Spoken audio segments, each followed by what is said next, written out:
Listo, Ramón, ya estamos grabando. Pues Bienvenido muy bien, nuevamente. pues nada, muchas gracias. Buenos días, buenas tardes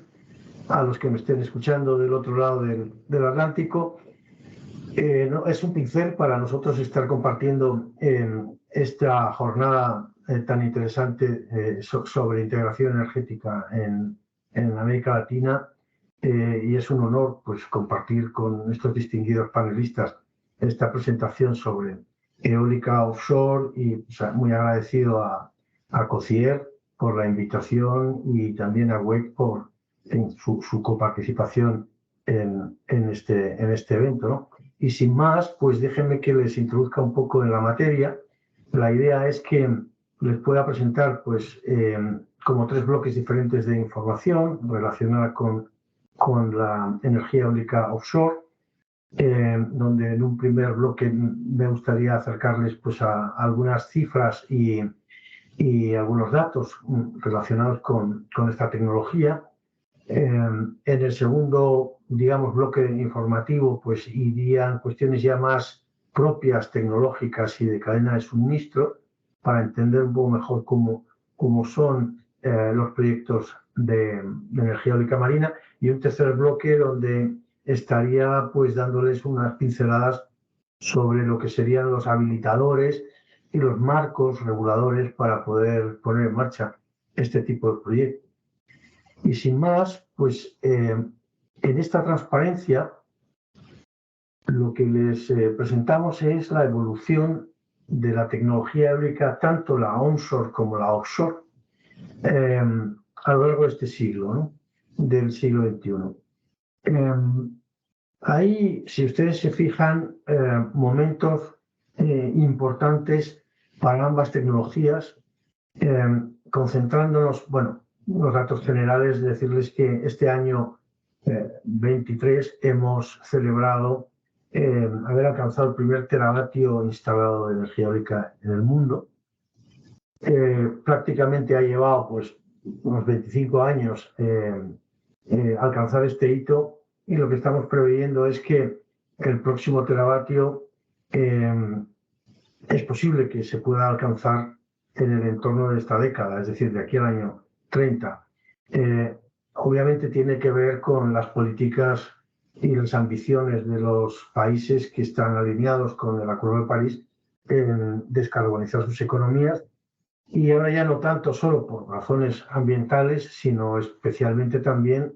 por razones económicas, en el sentido de que esta tecnología eólica pues, se ha convertido en muchos de los mercados en el mundo pues, en la opción tecnológica más barata de producir electricidad, ¿no? Esto, de alguna manera, pues, está como obligando a los hacedores de políticas públicas pues, a incorporarla en la matriz con objeto de traspasar esta competitividad a los consumidores y usuarios, ¿no? Y poder contener pues, el alza de los precios de los energéticos que se está observando generalmente en todo el mundo. Pero volviendo un poco a centrarnos en lo que es la evolución de la energía eólica, y en este caso la offshore, podemos observar cómo pues, desde el año 2001 hasta el 2010 prácticamente no representaba, ni siquiera alcanzaba el 1% de la potencia eólica instalada, la que era eólica marina, ¿no? Es decir, aparecen ahí los primeros 2 gigavatios en el año 2009. Entre el año 2010 y el año 2015 se va poco a poco viendo una penetración tímida de la tecnología en lo que es su comparativa con la onshore, donde sigue estando pues, por debajo del 2%, pero ya es a partir del año 2015 en donde se puede observar que esta tendencia de crecimiento de la tecnología con respecto a la onshore empieza a cobrar un impulso importante, hasta el punto que ya pues, en el año 22 y en el 23 alcanza pues, entre un 7 y un 8% de la potencia eólica instalada en todo el mundo. Hoy por hoy tenemos 64 gigavatios de energía eólica offshore que están distribuidos fundamentalmente entre China, que tanto el año pasado como en términos generales acumulados,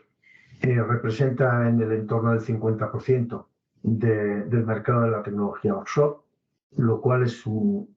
serio indicio de que va a ser una tecnología para quedarse, en el sentido de que bueno, pues está siendo adoptada de una forma masiva por un país que está pues, comprometido no solamente con sus objetivos climáticos, sino fundamentalmente con asegurar el suministro energético para su propio crecimiento económico, y donde ha encontrado probablemente el mejor aliado para asegurar el suministro en el medio y largo plazo en esta tecnología, por sus enormes volúmenes de generación y por el tamaño que tienen los proyectos, y que veremos un poquito más adelante, ¿no? El resto de la tecnología offshore o de los proyectos offshore se distribuyen fundamentalmente en Europa,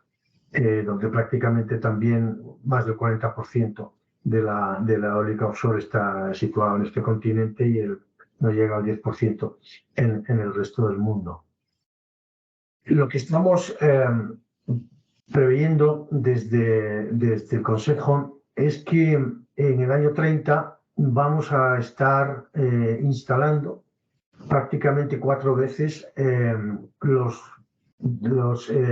ritmos de instalación que estamos viendo en los últimos 2 o 3 años, ¿no? Vamos a pasar pues, de una media de 10 gigavatios anuales instalados a prácticamente 40, ¿no? en el año 30. Y esto no es, digamos, un ejercicio voluntarista, sino que tiene que ver con la realidad de las carteras de proyectos que estamos monitorizando en prácticamente todo el mundo. Y estamos viendo que el 50% aproximadamente de esta capacidad anual a instalar en el año 30 va a tener su origen en Europa, y el resto pues va a estar esparcida o repartida entre el resto de países del mundo, donde Estados Unidos y China van a jugar un papel también enormemente relevante a efectos del futuro desarrollo de la tecnología offshore. Esto no significa que América Latina esté ausente en absoluto. Miren ustedes, hay al menos 4 países que tienen iniciativas adoptadas ya muy sólidas de cara a desarrollar proyectos eólicos marinos en sus costas. Son por tamaño, empezando Brasil, donde pues tiene adoptada una hoja de ruta que está, digamos, anclada en el conocimiento de su potencial eólico marino, pues hecho ya pues, a través del programa que pueden ver ustedes aquí del Banco Mundial, el SBA, donde han identificado con nada menos que 1.228 gigavatios eólicos aprovechables en las costas de Brasil. Estamos hablando de gigavatios, no de megavatios. 1.228 gigavatios. De los cuales pues hay claramente 3 zonas, 3 regiones muy diferenciadas en Brasil, donde los recursos son excelentes para poder desarrollar estos proyectos, que son en el sur, en el Río Grande do Sur, también en el área de Río de Janeiro, y como no podía ser de otra manera, en la costa de Río Grande do Norte y Ceará, donde se concentra también una buena parte de la eólica terrestre en estos momentos en Brasil, ¿no? En el caso de Colombia, bueno, además Brasil pues está preparando su legislación para desarrollar estos proyectos, la tiene muy avanzada, y pues contamos con que prácticamente el año próximo pues harán una primera licitación de áreas eólicas marinas para explorar y explotar posteriormente en los parques que se van a desarrollar allí, ¿no? Colombia, exactamente igual, tiene una hoja de ruta adoptada para el desarrollo de la tecnología, donde se han identificado 109 gigavatios aprovechables fundamentalmente en el Atlántico, y tiene avanzada la regulación, especialmente la regulación que se refiere a la asignación de las áreas eólicas marinas para su exploración y posterior explotación, y hasta tal punto que pensamos que veremos anuncios de la primera convocatoria de asignación de áreas eólicas marinas pues en las próximas semanas, ¿no? Es decir, antes de terminar el año contamos con tener ya pues una ruta clara de lo que van a ser las primeras asignaciones de áreas para el desarrollo del proyecto. En el caso de Costa Rica y Panamá, dos países en América Central que también se han interesado por el desarrollo de esta tecnología y a distintos niveles están adoptando políticas y decisiones relacionadas con el desarrollo de proyectos offshore en sus costas. En ambos casos, pues también con potenciales enormemente significativos, como es el caso de Costa Rica, con un potencial de 17 gigavatios, y el de Panamá con 12 gigavatios eólicos marinos aprovechables en las proximidades de la ciudad de Panamá, ¿no? Lo cual, pues, a efectos de desarrollar los proyectos es una ventaja importante. Y dicho esto, en relación a lo que serían pues, datos y algunas significativas, les paso un poquito a dar pues eso, una aproximación, un barniz de lo que es la tecnología en sí misma y la cadena de suministro que implica. La fotografía esta se comenta por sí misma, donde pueden ustedes ver que desarrollar un parque eólico, construir un parque eólico marino, que es lo que representa la fotografía, pues no es ni siquiera comparable en prácticamente nada con hacerlo en tierra, ¿no? Antes de llegar a este punto, en esta fotografía ha habido muchos años de trabajo previo, lo veremos después, de planificación espacial marina, de identificación del emplazamiento, de estudio y análisis de los efectos sobre el ambiente y sobre, digamos, las condiciones socioeconómicas afectadas por el desarrollo, beneficiadas en este caso por el desarrollo de este tipo de proyectos, y todo esto se produce desde luego con anterioridad a poner la primera piedra, vamos a decirlo así, desde el punto de vista constructivo de los proyectos, y donde hay muchas actividades económicas involucradas en la propia construcción, muy relacionadas, pues, obviamente con el ambiente marino, como son pues, los puertos, las infraestructuras portuarias y la industria naval, por la especificidad de los buques que se requieren para la instalación de estos parques eólicos marinos. Hay fundamentalmente dos tendencias tecnológicas diferenciadas que tienen que ver con la profundidad fundamentalmente y las características donde se van a desarrollar los proyectos. Estamos hablando de tecnología de establecimiento o de anclaje fijo al fondo con lo que serían pues, las torres y las cimentaciones fijas, o lo que es la tecnología conocida como flotante, en donde la sujeción al fondo marino pues, se produce a través fundamentalmente de cables marinos, ¿no? Más alineado con lo que podrían ser las plataformas de exploración de petróleo y de gas. Entonces, entre una y otra tecnología, hoy prácticamente el 98% seguramente de los 64 gigavatios que tenemos instalados en el mundo se concentran sobre la tecnología de asentamiento fijo, sobre el fondo, y la tecnología flotante está en un periodo de desarrollo tecnológico muy interesante en el sentido de que ya existen al menos 500 megavatios eólicos marinos que están funcionando y operativos con esta tecnología flotante, pero el desarrollo que se espera de esta tecnología en el futuro es extraordinariamente relevante por el hecho de que el potencial eólico marino es muy superior en las áreas donde la profundidad de la costa es superior que las que están más próximas a la costa, y lo hace pues muy apto para países pues que, como digo, tienen sus costas como mucho más profundas, pero con muy buenos recursos eólicos marinos. En esta transparencia lo que quiero representarles es la evolución tecnológica desde el punto de vista de lo que es la máquina, la turbina en sí misma, ¿no? Aquí solamente estamos representando fabricantes occidentales y no están en esta transparencia los fabricantes chinos. Existe sin la menor duda una competencia entre los dos ejes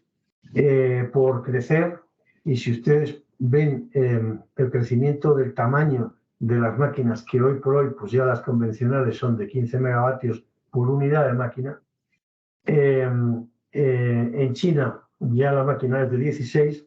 y vamos a decirlo así, la guerra tecnológica ya está anunciando que la próxima máquina china será de 22 megavatios y la próxima máquina en Estados Unidos tendrá 18, ¿no? Entonces, nos estamos metiendo claramente en el segmento de los 20 megavatios por unidad de turbina, con rotores con diámetros del orden de los 275 metros en adelante. Se puede ver el tamaño de estos monstruos que son capaces, pues eso, de generar 20 megavatios por unidad, y que con tan solo 5 unidades pues tenemos una central de 100 megavatios. El desarrollo tecnológico se produce de manera exponencialmente rápida a partir del año 2010. En esa horquilla temporal que estábamos viendo, que va acompañada del desarrollo de los proyectos offshore, y en la última década, entre el 10 y el 20, pues ha sido absolutamente abismal, ¿no? El salto que se ha pasado de máquinas pues de los 5 megavatios por unidad a la máquina de 15, ¿no? En tan solo 10 años. Y como digo, pues es una carrera que no sabemos dónde va a tener su parada, pero de momento pues ya estamos visionando las máquinas de 20 megavatios en adelante. En esta transparencia lo que quiero es representar un poco todas las actividades que están asociadas al desarrollo de un parque eólico marino y que, digamos, conforman la cadena de suministro, ¿no? Donde, como les decía anteriormente, la preponderancia de la industria o de las actividades relacionadas con los puertos y la industria naval son enormemente importantes. Y tienen una presencia en prácticamente todos los eslabones de la cadena de suministro. Desde la propia definición y estudio y análisis de los emplazamientos eólicos marinos, a nivel de su licenciamiento y de la definición de la planeación espacial marina, hasta la propia operación de los parques, en donde pues los equipos humanos que van a encargarse de la operación y del mantenimiento, pues también van a tener una necesidad de desplazamiento a través de buques específicos que están diseñados precisamente para el transporte y la operación y el mantenimiento de estas instalaciones. Y todo esto pasando por pues buques específicamente dedicados a la investigación, al desarrollo de las subestaciones eléctricas, al tendido de cables eléctricos entre las subestaciones y al tendido de cables eléctricos de las subestaciones a tierra. Son buques que tienen diferentes características y, por supuesto, los buques relacionados con la propia construcción de los asentamientos o de las cimentaciones de las torres eólicas y las turbinas, y la propia y los buques destinados a instalar las turbinas sobre las cimentaciones, ¿no? Con lo cual, pues las actividades constructivas, digamos, incorporan un número enorme de actividad económica y de especialización tecnológica que va mucho más allá de lo que podemos ver en el ámbito eólico terrestre. En esta transparencia simplemente les quería poner de manifiesto las características de lo que sería un buque que está destinado a instalar las torres y las turbinas eólicas una vez ya con las cimentaciones, ¿no?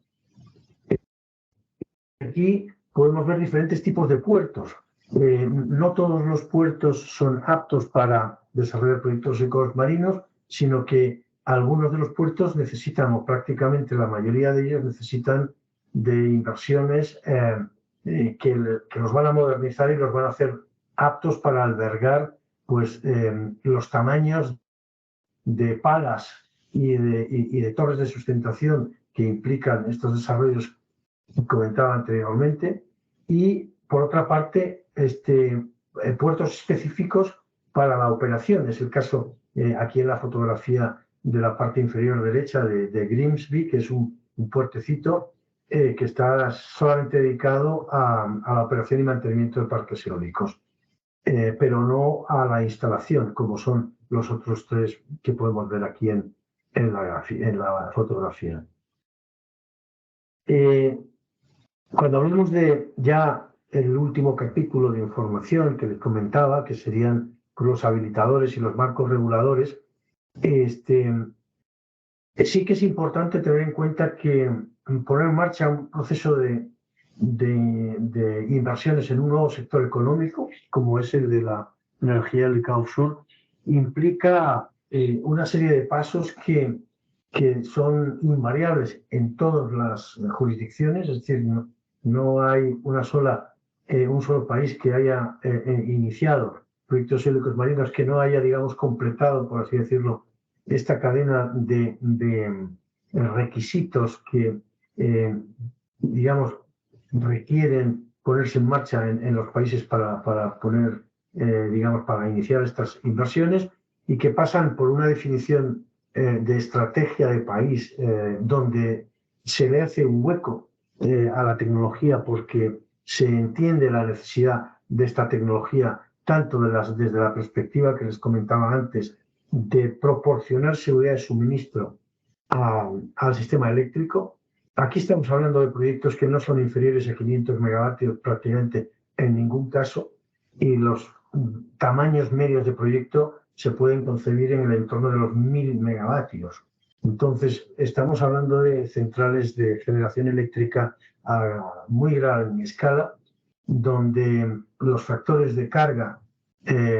normalmente están entre un 50 y un 70%. En el caso de Colombia, pues están próximos al 70% y por lo tanto se pueden concebir prácticamente como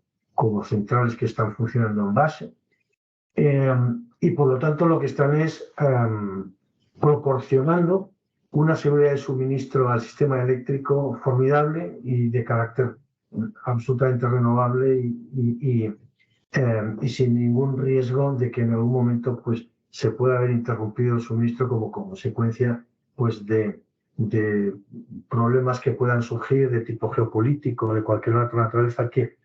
impidan el acceso a energía primaria. Aquí la energía primaria, pues, como pueden imaginarse, procede de la naturaleza y se renueva permanente y constantemente. El desarrollo de proyectos eólicos offshore tiene unas implicaciones socioeconómicas inmensas desde la perspectiva de las enormes inversiones que implica y el enorme salto tecnológico que trae consigo y de modernidad en infraestructuras que normalmente son críticas en los países, como son infraestructuras básicas como puertos, también carreteras, porque hay mucho transporte terrestre asociado a esto, construcción naval y construcción metalúrgica y montajes de enormes grúas que van a ser necesarias para el desarrollo de los proyectos, y por lo tanto es otro de los aspectos que, digamos, forman parte de esa voluntad de política de tomar una decisión de abrir el sector energético a estas tecnologías. Y por supuesto es una fuente de atracción de inversión extranjera por el hecho de que pues, mucha o buena parte de las inversiones que se van a realizar van a ser extranjeras, tanto desde el punto de vista de digamos, el origen de los desarrolladores de los proyectos como de las instalaciones que van a formar parte de estos proyectos eólicos. Hay otra parte fundamental en el camino hacia el desarrollo exitoso de mercados para la energía eólica marina, que es la adopción de las políticas internas que pongan, digamos, cara y ojos a esas estrategias. Estas políticas, pues normalmente son decisiones que incorporan objetivos a largo plazo para la tecnología eólica marina y por lo tanto dan una señal de que hay profundidad en el mercado y esto atrae inversión con carácter, digamos, permanente por el hecho de que estos proyectos, como les decía, y veremos también seguidamente, son proyectos que requieren largos tiempos de desarrollo y desde luego mucho más largos tiempos de explotación, y por lo tanto la atracción de capital es una atracción para quedarse y no para irse, donde estas políticas deben de alguna manera influenciar el atractivo de estos operadores, que son operadores acreditados en el mundo entero como operadores que se quedan y no que van a estar de una forma pues puramente ocasional o oportunista en el país, sino que se van a quedar a desarrollar los proyectos en el largo plazo. Y desde luego son políticas o deben ser políticas que favorezcan la competencia, porque es lo que realmente va a traer consigo pues una curva de aprendizaje importante en el país a efectos de lo que van a representar los costes y por supuesto pues al final la traducción del coste en el precio kilovatio-hora que se va a poner en la red, ¿no? Los marcos reguladores que pongan en funcionamiento esas políticas fundamentales. Siempre encontramos que se empieza con una necesidad de planeamiento espacial marino para definir las zonas que pueden ser aprovechables o las que no pueden ser aprovechables, pues por razones de todo tipo, ya sean ambientales, ya sean arqueológicas, ya sean turísticas, ya sean porque, digamos, no se concilian con actividades económicas que están previamente asentadas. Es decir, hay una definición de una zonificación de las áreas que van a poder ser exploradas. A continuación, una vez identificadas, la necesidad de poner en marcha procesos claros, transparentes y competitivos normalmente de la asignación de estas áreas para su exploración y posterior explotación en condiciones de certidumbre y seguridad jurídica a los operadores. Es precisamente lo que se está poniendo en marcha en estos dos países, en Brasil y en Colombia, proceso de asignación de las áreas eólicas para comenzar los estudios exploratorios de las características de los emplazamientos, unos procedimientos de licenciamiento y autorización rápidos y claros, lo cual, pues, sobre todo desde la perspectiva ambiental, por la novedad que implica el desarrollo de proyectos de esta naturaleza en un ambiente, pues, normalmente pues, ajeno a, digamos, al conocimiento de las administraciones públicas que tienen la competencia de informar sobre el impacto ambiental de los proyectos. Fundamental también el generar un marco en el que se pueda visibilizar un contrato a largo plazo de venta de la energía producida en estas instalaciones con objeto de que ser financiables, como lo son los proyectos eólicos terrestres en la mayor parte del mundo, y una planificación, por supuesto, de la red eléctrica y del sistema eléctrico que permita, pues, permita albergar las cantidades de energía que se van a producir en estos macroparques eólicos en el mar, ¿no? Y, por supuesto, también, y sin olvidarlo, una normalización y regulación de las condiciones de seguridad y salud en el trabajo, por el hecho de que estamos hablando de trabajos que van a desarrollarse fundamentalmente en el medio marino y, como saben ustedes, pues es un medio que incorpora mucho más riesgo que el terrestre a la hora de desarrollar los proyectos, ¿no? Y después generar las condiciones para que los proyectos sean realmente ejecutados en el tiempo y con acuerdo a los cronogramas que están previstos y donde ahí pues es necesario acoplar todo lo que es y dimensionar todo lo que son las necesidades de desarrollar infraestructuras asociadas al desarrollo de estos proyectos. Estoy hablando, pues lógicamente, de acomodar los puertos, de generar esa cadena de suministro necesaria a través de asegurar los navíos que vamos a precisar para el desarrollo de los proyectos. Y créanme ustedes que no es algo sencillo por el hecho de que se está observando esta creciente interés de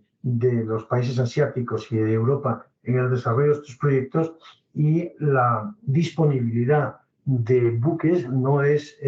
digamos, la que uno quisiera a efectos de asegurar los proyectos, y por lo tanto, pues estamos viendo que se van a producir cuellos de botella hacia el año 26-27 relacionados con la disponibilidad de embarcaciones para poder hacer frente al desarrollo de los proyectos que están ahora mismo en la cadena de proyectos que se están desarrollando tanto en China como en Europa, ¿no? No me quiero extender ya más porque nos estamos alargando un poco en la presentación, pero sí decirles que más o menos lo que sería la asignación de las áreas eólicas marinas se mueven en dos entornos de mecanismos diferentes que tienen que ver, pues, con incorporar solo, digamos, en una fase la asignación o la definición o entrega del área eólica a efectos de su desarrollo al desarrollador a través de un mecanismo concesional, o lo que serían las licitaciones que incorporan en una sola fase, en dos fases diferenciadas, lo que es la licitación de la área eólica, y en una fase diferente la licitación del contrato a largo plazo de suministro, digamos, que se acople al proyecto, ¿no? Lo que estamos viendo es que son más exitosas, o al menos aseguran en mayor medida el desarrollo de los proyectos, las licitaciones en una sola fase, donde conjuntamente el contrato de suministro se licita junto con el área eólica marina a explorar. Pero bueno, en cualquier caso, son modelos que están funcionando en distintas partes del mundo y que en cada caso pues van incorporando particularidades relacionadas con los mercados de cada uno, digamos, las necesidades de cada uno de los mercados en los que se están desarrollando estos proyectos. Un proyecto eólico no se desarrolla en menos de 7 años. Un proyecto eólico marino no se desarrolla en menos de 7 años. Normalmente pues, se sitúa entre 7 y 10 años, pues con claras, digamos, fases diferenciadas, como les comentaba anteriormente, la definición del mapeo eólico marino, donde se definen las superficies que pueden ser objeto de exploración. Después, una vez que están definidas, hay que definir dentro del área exactamente qué zona es la que va a ocupar cada uno de los proyectos, zonas que tienen que ser objeto posterior de una exploración y de un desarrollo de análisis y de estudio ambiental y socioambiental de todo tipo, geofísico, geográfico, donde la evaluación, como digo, ambiental es un elemento fundamental, asociado, por supuesto, a todo lo que es el estudio y análisis del recurso eólico y metoceánico, pues con todos los instrumentos que se pueden ustedes imaginar, de torres eólicas de medición, de tecnologías LIDAR en diferentes puntos y con diferentes, digamos, estructuras y esquemas de ingeniería de desarrollo del proyecto. Todo esto es algo que no se produce desde el momento en que se identifica un área hasta que se acaba la exploración, vamos a decirlo, de esa área. Esto no es algo que tarde menos de 3 años. Normalmente nos estamos moviendo entre 3 y 5 años para hacer todo esto. Después vendrá el proceso de contratación de proveedores, que no es tampoco algo sencillo, y se encontrarán con cuellos de botella, como les comentaba antes, a la hora de acceder a determinadas necesidades, como es pues navíos específicos para a lo mejor el desarrollo del cable eólico marino, de la construcción de las subestaciones eléctricas marinas, de las cimentaciones, es decir, de las necesidades que tiene constructivas el proyecto en sí mismo. Y luego ya entramos en el periodo de construcción, que normalmente pues, suele prolongarse entre 2 y 3 años. Con todo esto, como digo, es muy difícil poder desarrollar un proyecto eólico marino en menos de 7 años. Por lo tanto, lo que hoy estamos viendo como iniciativas en la región, Brasil, en Colombia, en el caso de Costa Rica, son iniciativas que van a ver la luz desde el punto de vista material, en el sentido de poder estar viendo parques eólicos inyectando generación eólica marina en la red, pues a partir del año 30. Esto es lo que estamos viendo. Muy rápidamente, esta es una transparencia que lo que quiere es poner de manifiesto las implicaciones desde el punto de vista de mano de obra y de ingeniería que requiere el desarrollo de un proyecto eólico marino en sus diferentes etapas y fases, donde pues, se identifican necesidades aparejadas al desarrollo de un parque tipo de 500 megavatios, pues del orden de 8.643 puestos de trabajo fijos para el desarrollo del proyecto, lo cual pues lo hace desde luego una tecnología enormemente atractiva desde el punto de vista de desarrollo de impacto socioeconómico para los países que están, como digo, abrazando esta tecnología. Y además pues implica un salto cualitativo desde el punto de vista de lo que es la formación de técnicos especializados, la integración de técnicos de otras industrias que están llamadas pues, a ir paulatinamente transitando hacia las tecnologías renovables, como es el caso del petróleo y el gas. Hay unas sinergias enormes desde el punto de vista tecnológico entre lo que serían las capacitaciones profesionales en el ámbito de la exploración y explotación de pozos de petróleo y gas en el área marina con el desarrollo de los proyectos eólicos marinos. Y ahí pues también hay un campo enorme de atractivo a efectos de poder gestionar la transición energética de una manera más inclusiva. Y finalmente, pues ponerles aquí una transparencia comparativa de lo que son un poco los precios de los que estamos hablando, ¿no? Es decir, mientras un parque eólico marino terrestre pues genera como en término promedio pues